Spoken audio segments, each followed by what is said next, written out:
Feeding bees is incredibly important when it comes to beekeeping. Nutrition is one of the key components to having success in beekeeping and keeping your bees alive and healthy. In one of our stream team beekeeping chats, Brian, Greg, and I had the chance to discuss feeding principles with Ian Steppler from a Canadian beekeeper's blog. He shared some great insights into feeding bees. Obviously, there are many different ways to feed bees depending on what you want to accomplish. And I think Ian does a really good job of explaining some things to consider when feeding your bees.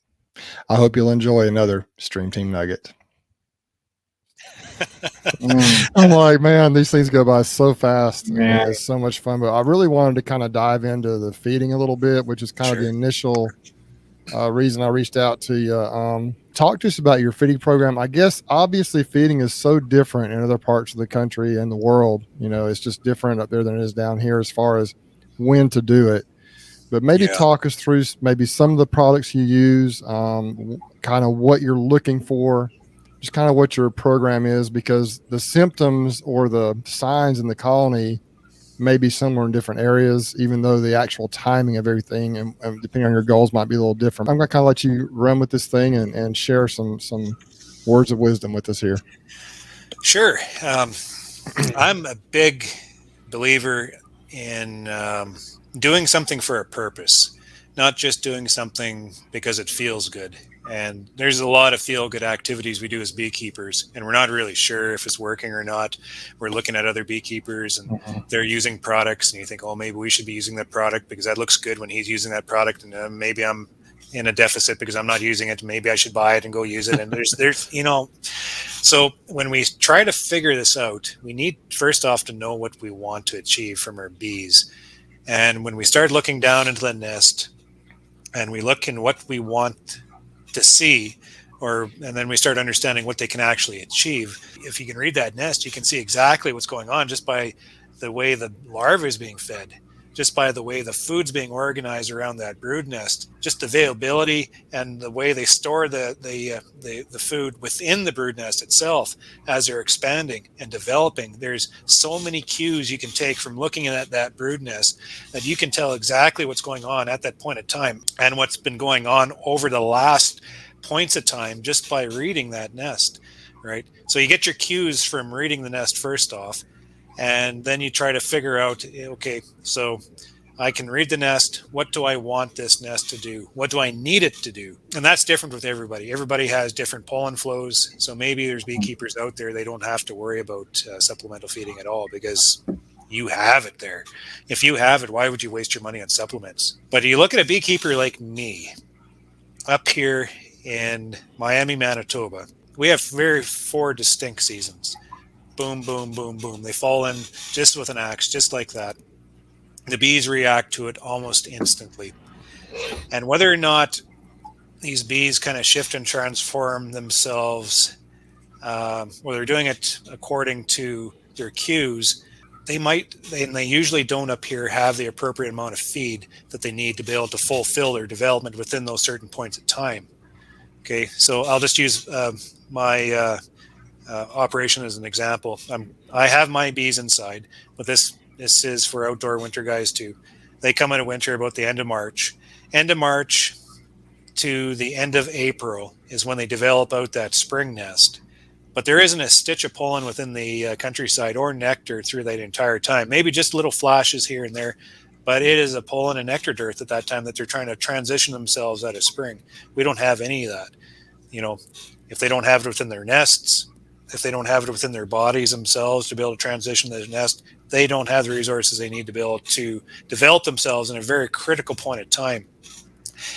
Take it right back down into the fall after our honey flow. We have this massive honey flow hit us thanks to agricultural development. But as soon as the honey flow ends, we have practically absolutely nothing for these bees to feed on during a very critical time within their development as they set themselves up for winter. We might have, scraps here and scraps there of whatever's not been sprayed in the ditches. And, the fields are cut, the fields are dead, the ditches are sprayed. more guys and more guys are going towards silage corn, even our own farm. So we're lacking maybe that opportunity of alfalfas or sloughs. We're losing sloughs. We just don't have the diversity in the countryside to be able to sustain the development of these nests. So you see two very important times of development that I have pollen dearths. So this has really taken my attention right from the beginning. I started keeping bees, and like I am a cattle farmer, so I do realize the importance of raising healthy animals. Healthy animals are able to fend off diseases a lot easier also. So my radar, I'm kind of rambling a little bit on this, but my radar was out there. I'm looking to fortify my diet.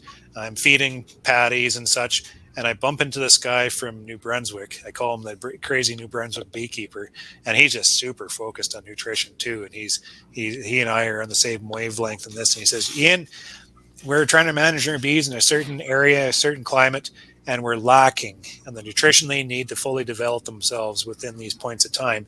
We need to be able to help fortify their diet. We need to be able to provide them with a little bit of stimulus and a little bit of that nutrition that maybe they could be using to help themselves get through. And we're not naive enough to think that we can replace pollen itself. I mean, that's what bees need. We need more of it. But maybe if we could provide the supplement to the bees during these points of time, the bulk nutrients and some of these other minerals and vitamins and such that they can utilize, they'll have all that at their disposal, and then they can grab little bits and pieces of that, those other nutrients that are lacking, and develop out these nests. So he and I have been kind of working on formulating diets and just kind of all this crazy thought and building this, supplement to help ourselves feed these bees. But a lot of it is balance. You have the nutrients, and you can provide nutrients to any animal, but without a balance of nutrients, what they need, they can't utilize the nutrients, right? So he's been doing a lot of work on trying to provide the supplement that we want to give to these bees, but in a balanced fashion. So, cost effective for one thing, but also so that they can utilize it, right? And so that's what we mix. I mix my own patty. It's nothing special. It's like a soy flour, brewer's yeast.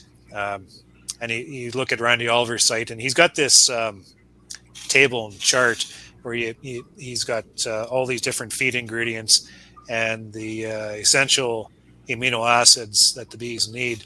You look at soy flour and brewer's yeast; those are some of the cheapest, off the shelf, almost balanced feed supplements you can provide for them. You just got to tweak them a little bit here and there with other nutrients just to help balance it out a little bit. Andrew's come up with this other supplement for the patty, just to help provide more vitamins, more minerals, and some of those other nutrients that the bees thrive on. So I add a little bit of that stuff into this, and then we also balance out the fats. So we add, he's got me putting in flaxseed oil, coconut oil. The bees just love coconut oil. And then we're trying with red palm oil, and then we're also trying with borage if we can find it, and other things like that. So we're trying to balance out the lipids and the fats within their diet too, to just provide them everything they need. But at the same time, I'm feeding the bulk proteins. The bees also need a sugar source. It's very important. Like, you can't have one without the other. You're not going to build bees just on patties. You're going to build bees with patties and sugar, right? Or in the natural world, it's pollen and nectar, right? The bees need both of those to come in to be able to use the nutrients to build the bees and the energy from the sugars and all this kind of stuff, right? So then he's developed this, so I call it rocket fuel, and I think, it is what it is. It's exactly that. He's just a bit of a stimulus. I just love it. I'll never, but I use it very specifically through those 2 points of time in the spring and as they develop in the fall. Because it's expensive, I'm not going to spend money on something I don't need to. Andrew would like you to use it all year round, but I just use it through those 2 points of time just to help provide a little bit more for those bees as they develop themselves out. So yeah, like I said earlier, it's just like making a cake. You just add a little bit of ingredients like this, and you mix it together, and then you build yourself a whole bunch of bees. I did a study, not this spring. I shouldn't even say study. It's more like one of those farmer trials, just riddled with errors. But 2 springs ago, I figured, well, they need the protein coming in. Okay, and they need the sugar coming in.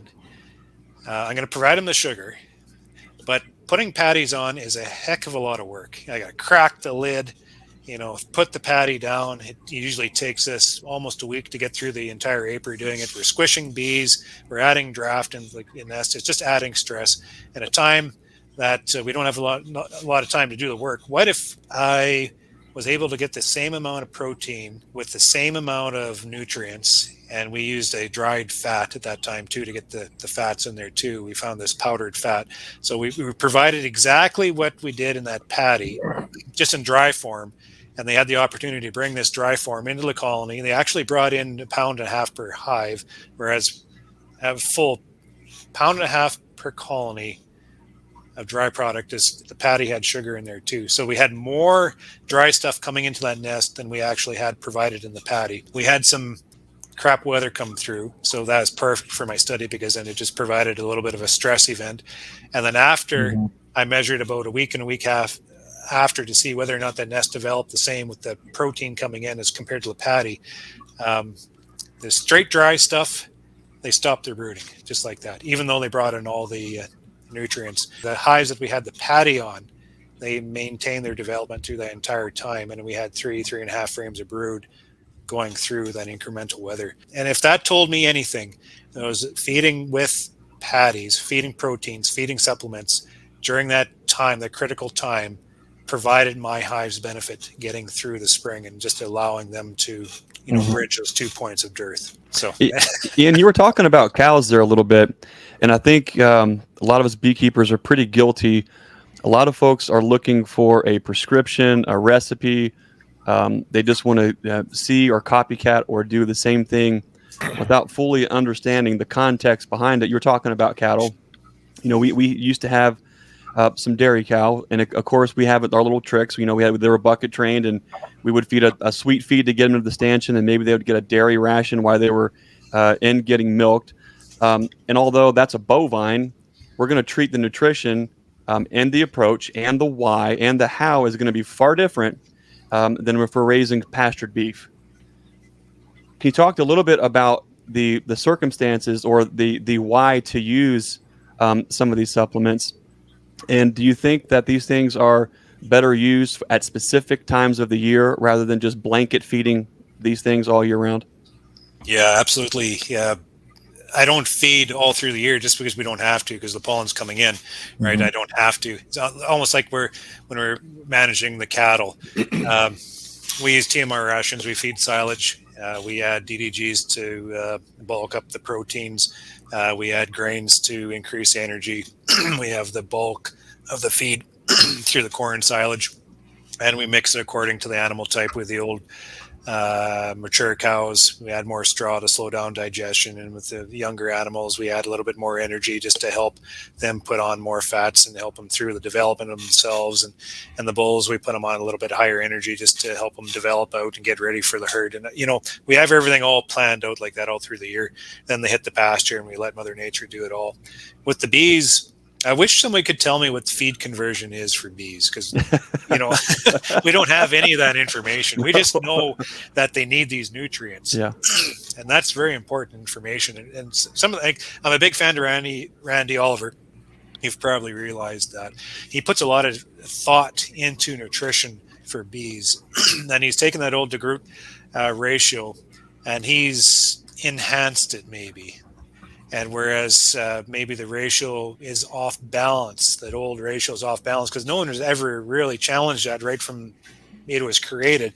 And he's finding, well, maybe if we focus and change things around, he's finding that if we use our limiting as leucine, it shows that there is a terrible amount of demand that is needed of a protein source coming into these colonies, that it is extremely hard for us to achieve it providing it artificially as beekeepers. It's almost impossible for me to be able to put it all together, give it to them, and have the bees fully utilize what they do as that natural pollen coming in, right?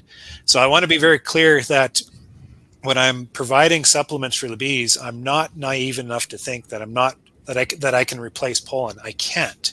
That's something that's Mother Nature. I call it, the spirit of the environment around us is what develops out these colonies. There's all these things that we have no idea about. All I'm doing as a beekeeper is I'm just trying to complement that, right? So throughout the year, I'm looking at what's going on within the nest. I'm looking at their development. I'm looking at the feed coming in. I'm looking at how they're developing. I'm looking at where I can maybe enhance that development by complementing what's naturally going on, what's naturally coming in from the exterior. If I'm seeing a lack of pollen coming in, I'm putting patties down to be able to provide them those bulks they need. We're seeing more and more and more of that as we go forward, as agriculture is becoming more specific, as we're losing all this diversity across the countryside. All these factors are just providing more malnourishment for our bees. But we can provide them the diet, but we just need a little bit of pollen coming in. So as beekeepers, we'll see the pollen coming in, we see the development, we'll provide them the supplement. But when we see Mother Nature starting to provide that nutrition, I pull it right off as a beekeeper, and I don't waste my time or money on that anymore until I see a time I need it again. Maybe one of those times would be in the middle of spring when they're working hand to mouth. The pollen's coming in, it's going straight into brood, and you see a winter storm coming. That's going to put them in immediate protein stress, and they're going to pull back in that brood nest. You don't want that to happen. So then you pour the coals to them, you put the patties on, you put the rocket fuel on top, and you just get them through that week of development, right? And then you pull it right off again. And then you do again right before the honey flow, maybe, because you have a bit of a pull-on dearth. Then you pull back off again. So it's just a constant metering and measuring all the way through. And what I'm doing in the fall is I'm fortifying their diet. I'm just providing them what I think they need to be able to develop out that winter nest. So it's just extend them a little bit further into the fall, just nudge them by providing them more of that protein, keep those glands secreting in the heads of the worker bees, keep the bees feeding the nurse bees, keep that brood nest going a little bit further, and then they shut them down right after that. So hope that answered your question, Greg. I think you answered a lot of questions from a lot of people on here this evening. I think it's just important, last week we talked with Bob about the art of beekeeping, and that's really kind of what you've described here. We're looking at a beautiful creation, basically, I believe that God created in these honeybees, and they're not going to be the same. You've got to read the hive, learn how to read the hive. And, obviously you could keep feeding them into supplements year round if you wanted to, but let me ask this question. Let me kind of frame it this way. Is there any possible way to replace the natural elements that are in the environment as far as the pollens and the nectars coming in? Is there any way to really replace those? You mentioned the word supplement, and that's really what we're doing when we feed, right? If the bees are bringing in the pollen, if they're bringing in natural nectar, is that the absolute best source of food for the bees, or do you think that there is still a benefit to supplementing even when other stuff is coming in? Yeah, and it has to do with quantity coming in at the same time. If they don't have the amount of the food coming in at a certain time, then that's really where the supplement shines, because they have the pollen coming in, they have the nectar coming in. You just add a little bit more sugar and you add a little bit more of the protein, and they just have more to be able to do more. So that the important part there, I agree with you, we cannot replace pollen. And I'm not naive enough to think we can as beekeepers yet. Maybe we will eventually down the line. We'll figure what that complete diet is to be able to supplement our bees in a cost-effective fashion. But right now we can't. I don't think we can get through 2 generations of development just on straight supplement itself. And I kind of see that in my hives too, when the colonies shut down early in the summer because of heat or dryness or whatever conditions going on, basically because they're running out of food. When I feed them, I can push them a little bit further, but I can't push them that next step further. It doesn't matter how much I feed those colonies. I can't take them that next one over. So all I'm doing is just kind of nudging them one way or the other, just with that supplements, just to provide them the nutrients. The most important thing is that, I mentioned earlier about feeding supplements and how people are using products, and I use this thing I call rocket fuel. And the rocket fuel, all it is just a bunch of nutrients, right? We're trying to make that sugar act more like nectar. So we're mimicking, the act of that natural nectar coming into the nest. Before you get into any of that stuff, if you get into supplemental feeding, you got to take care of the basics first. You got to cover all the essentials. and that's the growth ratio. That's the protein source. That's the bulk protein they need. That's the important part right off the mark. You got to get that covered first off. Then after you figure that out, then you maybe can get a little bit fancy and start adding vitamins and minerals and other nutrients and fats and stuff like this. Just add on to the sides. But first off, you got to figure out when you need to feed, and then you got to provide that bulk basic feed to them. And then once you figure that's working, then you can start experimenting and start baking that cake a little bit more elaborately. So I'm a big believer in doing something to achieve outcomes and trying to make purpose for everything we're doing, right? And using these supplements, we're using the supplements for a purpose. So just don't use them blindly. You just buy something from the internet, throw it into your syrup and feed it to your colonies and expect your colonies just to erupt in growth. Mm-hmm. No, it doesn't work like that. You got to be targeting, you got to be using that for a purpose to target something very specific to be able to accelerate or manipulate that behavior to allow that growth. It's very, very important. And the same thing with treatments. We got to be with, mite treatments on their timing. We got to know the biology of the mite, the biology of the bee, that, all these factors and circumstances got to come together to be able to put it together to make it work the way we need it to work. Yeah. So that's all I have to say about that. Yeah. Well, I really appreciate Ian coming on and spending some time with us at our Stream Team Beekeeping Chat. A couple of quick takeaways I got out of that video were, number one, that it's very important to learn how to read the bees, learn how to read the colony to see what the needs are when it comes to feeding. And number two, what I learned was that we cannot replace all the supplements that need to come into the hive. We can only supplement. So if we can read the colony, figure out what we need to do to help supplement what Mother Nature already provides, we can help have stronger and healthier bees. If you'd like to see more of these Stream Team videos, we do these on Wednesday evenings. Greg from Nature's Image Farm, Brian from Castle Hives, and me here at Bruce's Bees. We rotate these live chat videos through our 3 channels. And so if you'll subscribe to this channel, I usually drop notifications as to when new videos are coming up, and you'll be able to watch these videos live. I also plan to do more of these Stream Team Nuggets to watch, where I'm going to pull clips of things out that really I think are important. We also have a group on Facebook called the Stream Team Beekeeping Chat. You can also find out about future videos and events there. Well, if you'd like to see more of these nuggets, you can go to the playlist on at Bruce's Bees here entitled Stream Team Nuggets. And if you would like to see the entire video when we had Ian on, you can watch it right here. Thanks for watching, guys. Y'all take care, be safe, and we'll catch you on the next one.